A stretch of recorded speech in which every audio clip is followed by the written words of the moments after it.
ትሁትን ጠርተው እንግዲህ አቶ ገዛኸኝና ቤቲ ናቲ ዛሬ ምን ሆኖ ቀረ በማለት ሲጠይቋት እኔ አላቅም፣ ግን ትናንትና ከተዘጋው ክፍል ለመግባት ስፈልጎ ነበር ሲሉ ተደነጋገጡ። ምን በማለት አቶ ገዛኸኝ ደነገጠና አንድ ነገር ማድረግ አለብን፣ ይህ ልጅ እንግዲህ ከቤት መምጣት ካለ ከእናቱ እዚህ ቤት ውስጥ መሆኗን ሳያቅ ይቀራል ብለሽ ታስቢያለሽ? በማለት እንግዲህ ወደ መኝታ ክፍል በመሄድ ይነጋገራሉ። ይህንን ሲነጋገሩ ትሁት ትከታተላቸዋለች። ይችን ሴት ማጥፋት አለብን ሲል ለሚስቱ ለቤቲ ገዛኸኝ ይነግራታል። ካልሆነ ንብረቱ ሁሉ የእሷ እኮ ነው፣ እሱን ለመግደል ደግሞ እኔ መሞት አለብኝ፣ እሱን ግደለው በማለት ትለዋለች። አንተ እንኳ ትቀድመዋለህ አለ። ልጁን ገደለ መባል አልፈልግም፣ ሚስቱንስ አዝኗል ብለው ያዝኑልኛል። ስለዚህ ምን እያልክ ነው አለች። ሙት ማለት ሙት ቀሪ ሙት ማለት ምን ማለት? ቀሪ ህዝብ ጊዜህን በሰላም ኑር አለችው። ታዲያ ስለዚህ ሀብት ንብረቱን እንስጠው አለና አቶ ገዛኸኝ ሲል እሺ በማለት ሲስማሙ እሷ ተደብቃ ትሁት ትሰማቸው ነበር። እንግዲህ ትሁት ይህ ነገር እርስ በርሳቸው እንትን ብለው ሳይጨርሱ እኔ ነገር በአንድ ጉዳይ ማገናኘት አለብኝ ብላ ቁጭ ብላ በማሰብ ላይ ነበረች። አቶ ገዛኸኝ እንግዲህ ቤቲን እየጮኸች እሪ እያለች ታንቃ አንቃት ሲያዩ እየሮጡ ወደ ክላስ ይገባሉ። ባለቤቴን ልትገሊያት ነው እንዴ ብለው በጣም ይናደዱና ቤትዬ ነይ በማለት ቤቲን ጠርተው ውሃ በማጠጣት ያረጋጓታል።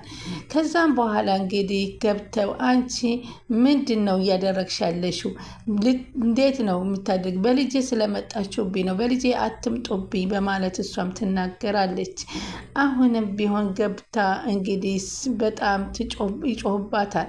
እንዴት ባለቤቴን ልትገሊያት ትፈልጊያለሽ? አንቺ ሰው አርፈሽ አትቀመጭም? ድምፅ እንዳታሰሚ አላልኩሽም? ስለዚህ አንቺ ምን እያሰብሽ ነው ደግሞ እሷን አነቅሻት? በማለት ትሁት ደግሞ ቁርስ ይፈልጋሉ አቶ ገዛኸኝ ብላ ስጠይቅ ከሚስቴ ፊት ራቂ፣ አልፈልግም ቁርስ ያሏት ምክንያት ምንድን ነው የሚለው ያሳስባል። ትሁትን በጣም ተደናግጣ ተመለሰች። እሳቸውም ወደ ክላሱ ገቡና እሷን እንግዲህ ፀጉሯን ይዘው ድምፅሽን እንዳታሰሚ እገልሻለሁ፣ አውጥቼ ነው ለጅብ የምሰጥሽ ብለው ቀጥቅጥ አድርገው ደበደቧት። ጭራሽ ደግሞ ከሚስቴ ላይ አንቺ ነሽ ሚስቴን የምትደበድቢ? እንዴት ትደበድቢያታለሽ? ባኖርንሽ፣ ባበላንሽ፣ ባጠጣንሽ፣ በተሸከምንሽ በማለት ሲሉና ቅጥቅጥ አድርገው ሲመቷት ያን ሁሉ ህመም ችላ ተቀጠቀጠች በሚያሳዝን ሁኔታ። ከዛም መለስ ብለው አንቺ ቤቲ ተጠንቀቂ፣ ይቺን ልጅ መጠንቀቅ አለብሽ፣ አሁን እንዴት እንደሆንሽ አይተሸዋል፣ ከዚህም በኋላ አንድ ነገር ልታፈጥርብሽ ትችላለች በማለት ይናገራል። አሁን ቤቲ እንግዲህ ይህንን ነገር ስላየ በጣም ፈርታለች። አሁን እሱ ደግሞ ናቲ መጥቶ ገንዘቤን ስጡኝ ይላል። ገንዘቤን አትበል አንተ ሰው ይሉታል። እኔ እኮ የጠየኩት ገንዘብ የራሴን እንጂ የእናቴን እንጂ የእናንተን አይደለም በማለት ይናገራቸዋል። እሱም ይሄን ሲናገራቸው ጠይብ ጊዜ ስጠኝ በማለት ይናገራሉ። ጊዜ የምሰጥህስ ምን ያህል ጊዜ ነው ሲሉት 15 ቀን 15 ቀን አልችልም ሩቅ ነው ሲለው እሺ እሰጥሃለሁ፣ የጠየከን ገንዘብ እኮ ከመጠን በላይ የሆነ ገንዘብ ነው አውቀኸዋል አለ። አንቺ እባክሽ ተጠንቀቂ፣ እኔ ነግሬሻለሁ።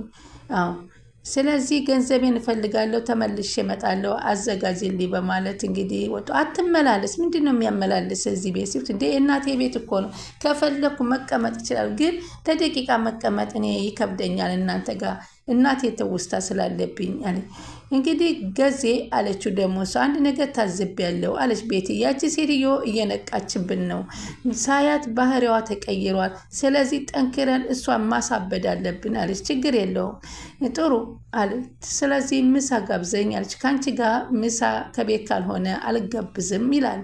ባለፈው ጓደኛሽ ምንሽ ነች ብትለኝ እኮ አባቴ ናት ብለሻል።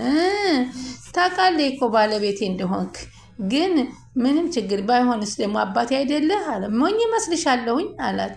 እሺ ገንዘብ ስጠኝ፣ ውጭ ጊዜ እጋበዛለሁ አላት። እንሄዳለን በማለት ይነግራታል። እሷም እሺ ብላ ትላለች። እንግዲህ በዚህን ሰዓት እንደዚህ እየወጡ በሄዱ ሰዓት በረንዳ እየወሰደች ታዝናናታለች። ትሁት ደግሞ በረንዳውን አሳየቻት፣ አካባቢውን፣ አየሩን፣ መናፈሻውን አሳየቻት። የድሮ ትውስታዋ እንዲመለስላት ስለምትፈልግ ካጠገቧ ሆና ብዙ ነገር እያደረገችላት ነው። ቆየሁ እኮ ቤቴን ካየሁት፣ አሁንማ የቤቲ ቤት ሆነ ስታ አይደለም፣ አሁንም ያንቺ ቤት ነው በማለት ታጽናናታለች።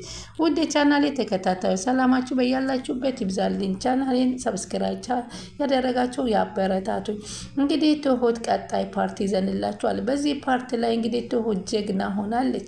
ሴትየዋን የፈለገ የመጣ ይምጣ እያለች ቡና እያፈላች ቁርስ እያደረገች ሳሎን ለሳሎን በረንዳ ለበረንዳ እንድትዝናናና እንድትናፈስ እያደረገቻት ነበር። በዚህን ሰዓት ግን ባላሰበችበት መንገድ ላይ እንግዲህ በር በጣም ተንኳኩቶባታል። ሁለቱም በመደናገጥ ይቆማሉ። በዚህን ጊዜ የመጣው ናቲ ነበረ። ናቲ ያየውን ማመን አቃተው። ተፋጠጠ ከእናቱ ጋር። እናቱ በእውነት አለች መጣችልኝ ወይንስ ምንድን ነው በማለት ይላል። በዚህን ጊዜ አቶ ገዛኸኝና ቤቲ ሲደርሱ ሳሎን ላይ ቡና ተፈርሾና እሷ ቁጭ ብላ ድንገት ሲያዩ ማመን ያቃታቸው። አይዞሽ እያለች ያለቻትን ቀኑ ደረሰ እንዴ በማለት ነበር ያን። አሁን አቶ ገዛኸኝ ይህንን ገንዘብ መስጠት እንዳለበት እየወሰነ ነው። እንዴት ነሽ ዛሬ ሙሉ ነሽ ነው? የት ልትሄጂ ነው ብላ ስትጠይቃ ቤቲ ልብስ እያዘጋጀች ነበር። አይ እመለሳለሁኝ አለች። የሄደችው እንግዲህ እሷ ቤቲ የሄደችው ልብስ አዘጋጅታ እሺ ካላት ከናቲ ጋር ለመተኛት ነበር። ከዛ ናቲን ጠራችና በቀጠረችበት ቦታ ላይ ጠብቅ፣ ምን ፈልገሽ ነው? ወደ ጉዳይሽ ሂጂ አላት። አይ ምንድን ነው እንዴ? የሆነ ቦታ እንቀመጥ አለችው። አንቀመጥም፣ እዚያ አውሪ፣ እኔ ከአንቺ ጋር የመቀመጥበት ጊዜ የለኝም። መጀመሪያ ግን ተረጋግተህ ስማኝ አለችው። እሺ ቀጥይ፣ ምንድን ነው? አባትህን አላወቅከውም አለችው። እንዴት አለት? አውቀዋለሁ፣ ሚስጥር እኮ አይደለም። ምን? አልወደውም እኮ አባትህን አልወደውም አለችው። እና አውቃለሁ ሚስጥር መሰለሽ አለመውደድሽን፣ እና ምንም አይመስልም። ምን አገባኝ እኔ ስለ አባት? ይሄ የሚያሳስበኝ ይመስልሻል እንዴ? የሚያሳስብህ ነገር የምትፈልገው ገንዘብ ብቻ ነው አይደለ አለችው። አዎ አለ ናቲ። ሁሉንም በእኔ በኩል ማግኘት ትችላለህ እኮ። ቆይ ግን አንቺ እኔ በአንቺ በኩል ማግኘት የምፈልግ ይመስልሻል?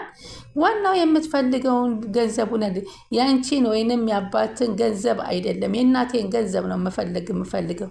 እኔ ግን የምትፈልገውን ነገር ልሰጥህ ተዘጋጅቻለሁ። አመሰግናለሁ። ከአንቺ አልፈልግም። ከአባቴ እንዴት እንደምቀበለው አውቃለሁ። አባትህን አታውቀውም ማለት ነው? አደገኛ ነው አለችው። ፈርቼ አላውቅም፣ አልፈራም። እናቴ ከሞተች በኋላ ለማን ነው የምኖርለት? ለማን ምኖርለት አለው እና ነው የምፈራው? ለራስ ግን ለመኖር ለራሴ የሚያጓጓኝ ነገር የለም። ለማንኛውም ከሞትኩ ንብረቴን ይዤ ነው የምሞተው፣ ይሄን እወቁ በማለት ያስጠነቅቃትና ጥሏት ይሄዳል። እንደቆረጠና እንደጨከነ ተረዳች። ቤቲ በጣም ግራ ተጋብታለች። ሴትዮዋን በዚህን ሰዓት እየገባች እሱ ጋር በተጣላች ቁጥር እሷ ጋር ነው የምትጮህባት። አሁን እዚህ ቤት ውስጥ ማን አለ? እዚህ ቤት ውስጥ ማን አለ አለቻት ገብታ። ግን ይቺ ሴትዮ እየተቀየረች ነው እሳ አለች። እዚህ ቤት ማን ይገባል አለቻት። አንቺ አለቻት። ከዛስ መልሽልኝ እንጂ አንቺ ነሻ አልኩሽ እኮ። ሌላስ? ገዜ አለቻት። ሌላ ማንም አይመጣም እርግጠኛ ነሽ አለቻት።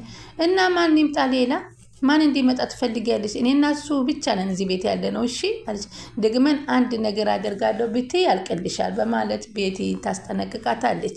እሷ ከወጣች በኋላ ውሸታም ናት ቤቲ። ትሁት አለች አይደለ? እንዴት ማንም የለም ትለኛለች? ትሁት አለች ማንም የለኝ ትላለች፣ ውሸታ እያለች ቤቲ እኮ ትዋሻለች እያለች በተደጋጋሚ መናገር ጀመረች። እንኳን ለእሱ አልተናገርሽ እንጂ ለራስሽ እንዳሻሽ አልኩኝ። እና እንግዲህ ይሄ ሰውዬ እየተመላለሰ ከነቃብን ገንዘቡን እንስጥ፣ ያልሞተ ሰው እኮ ማስታወሻ ሊያደርግልን ነው ለእናቱ አሉ። እና እንስጠዋ የዚችን ጉዳይ መላ እንበል አለ። እንዴት እናድርግ? ይችን ሴትዮ አላቅም፣ አንድ ነገር ፍጠሪ። አንቺ ግን እየገባሽ አታበሳጫት። ለድሮ ሚስት እያዘንክ ነው አለችው። የማይሆን ነገር አትናገሪ ቤቲ፣ ሞተች ነበር እኮ አላወቅሽም? እሷም ህሌናዋን የሳተች ስለሆነ አትጠየቅም። አንዳንድ ነገር ብቻ ህሌናዋን እንድትሰጣል እያደረግን እንውጣ። አበሳጭሻት እኮ፣ ስለዚህ መጠንቀቅ አለብሽ። የአበደ ሰው አይወቀስም አይከሰስም፣ ነገርኩሽ በማለት እንግዲህ ቤቲንም እንድትጠነቀቅ አስጠነቀቃት። እና በዚህን ጊዜ አሁን እንግዲህ እሱ በማወቁ ክላስ ለተኛብንን በማለት ነው የተናደዱት። እንግዲህ አንድ ጊዜ አንድ ታሪክ አወራቻት። አለሜ የምትባል ልጅ ነበረ። የኔን ስም ተመሳሳይ? አዎ ያልሆነችውን ነሽ እያሉ ገንዘብ ስላላትና ቆንጆ ስለሆነች ስለምትበልጣቸው አስቀያሚ ነሽ ይሉታል። ቆንጆ አይደለሽም እያሉ ያሳምኗታል። ግን እሷ ግን በጣም ቆንጆ ናት። ልክ እንዳንቺ ቆንጆ። አለሜ ቆንጆ ናት አለች። አዎ ናቲ ቆንጆ ነው? አዎ ናቲ በጣም ቆንጆ ነው። የኔ ልጅ ምኑን ይወጣለታል አለቻት ለትሁት። አንቺ እኮ ቆንጆ ስለሆንሽ አንቺ ስለወለድሽ እኮ ነው የሚያምረው። እውነት አንቺ እኮ አንቺ ጋር ስሆን በጣም ሰላም ይሰጠኛል። እኔም አንቺ ጋር ስወራ በጣም ደስተኛ ነኝ ተባባሉ። አንቺስ አላገባሽም ስትል ትሁትን ትጠይቃታለች። ባል ልጅ የለሽም አለቻት። ለትንሽ ጊዜ ትክዝ አለች። ምን ነው ትሁትዬ አስከፋውሽ እንዲህ አለቻት። ባል የለኝም፣ ቆንጆ ልጅ አለችኝ፣ ሴት ልጅ 6 ዓመት ሊሆናት ነው አለቻት። እሰይ ገና ልጅ ናታ ልጅሽ አለቻት። አዎ ቆይ ቡና ልቅዳልሽ እያለች ቡናውን እየቀዳች እንግዲህ ስታዝናና ስታስፋ ነበር። በጣም ተደስታ ነበር እና እኔ እንዳንቺን ለዚህ ቤት ለምን ጣለልኝ፣ በጣም ደስታዬን ያመጣሽልኝ እያለች ማመስገን ጀምራለች። እና አሁን እንግዲህ ገንዘቡን ሰጥተው ሊሰዱት ነው ወይንስ ምን ይሻላል የሚለውን እየተመካከሩ ይገኛሉ። ገባ ብላ ከሰው ጋር ስታወራ እየተከታተለ አቶ ገዛኸኝ ያታል። ከማን ጋር ነው የምታወሪው ሲላት፣ ከወንድሜ ጋር። ከወንድምሽ ጋር? አዎ ከወንድሜ ጋር ነበር የማወራው አለችው። አሀ አለ። ይሄ ነገር ከጀርባዬ ምን እያለች ነው ማለት ነው? ምን እያወራች ነው አለች አለና ለማንኛውም ጠንቀቅ በይ እያለ ነበረ የሚመክራት። ገዛኸኝ ገብቶ ደበደበሽ እንዴ? ምን ሆነሽ ነው አለች። ፈራው ፈርቼ። ለምን ትፈሪያለሽ? አትፍሪ። ለምን ፈራሽ? ልጅን ሲሰድቡብኝ ተናድጄ አነኳታ ቤቴን አለቻት። እና አይዞሽ አትፍሪ፣ እኔ እኮ አንቺን በፍጹም አልነካሽም አለቻት። እኔ እንደማትነኪኝ አውቃለሁኝ፣ ጤነኛ ስለሆንሽ አልፈራም፣ አይዞሽ፣ ግን እንደዚህ ማድረግ የለብሽም ነበረ አለቻት። አበሸቀችኝ፣ አናደደችኝ፣ ደጋግማ ናቲን ሰደበችብኝ። አሁን ሰውየው እኮ ነው ችግሩ አለቻት። እንዳያባረረኝ እንጂ ለጅብ እንዳይሰጠኝ አለቻት። እኔ ያለው በፍጹም አትሄጂም፣ ጅብም አትሰጭም። ከዚህ ክፍል ሲገባስ እሱም ማድረግ እንዳለብሽ አላቅም፣ ግን እባክሽ ራስሽ በተቻለ መጠን ራስሽን ላለማናደድ ሞክሪ። በልጅ አይምጦብኝ፣ ልጄን ብቻ አይንኩብኝ። አየሽ እነሱ የሚያናድድሽ ነገር አውቀውብሻል። በልጅሽ ስለሆነ ነው የሚያናድዱሽ። ስለዚህ የምትች ከሆነ ሰውየውን እከላከልልሻለሁኝ። እሱ የሚገባ ከሆነ ግን ምንም ማድረግ አልችልም። በጣም አዝናለሁ በማለት ትነግራታለች። አትጨነቂ የኔ ውድ፣ አይዞሽ፣ በቃ ፈጣሪ ካንቺ ጋር ይሁን፣ ደህና ደሪ ብላት ወደ ምኝታ ክፍሏ ትሄዳለች። ትሁት የምታደርግላት እንክብካቤ በጣም ቆንጆ ቢሆንም ግን ለናቲ ግልጹን የማትነግረው ለምን ይሆን? እንደውም ናቲ ክላሱ ሊገባ ነበረ ብላ ለነሱ መናገሯም ደግሞ ጥሩ ነው ወይ ብላችሁ ታምናላችሁ? እስኪ እናንተ ሀሳብ አስተያየታችሁን አቅርቡ ማለት ነው። እንግዲህ በአሁኑ ጊዜ ትሁት እንግዲህ ያለችበት አስጨናቂ ነገር በጣም ከባድ ነው፣ ግን እየተወጣችው ትገኛለች።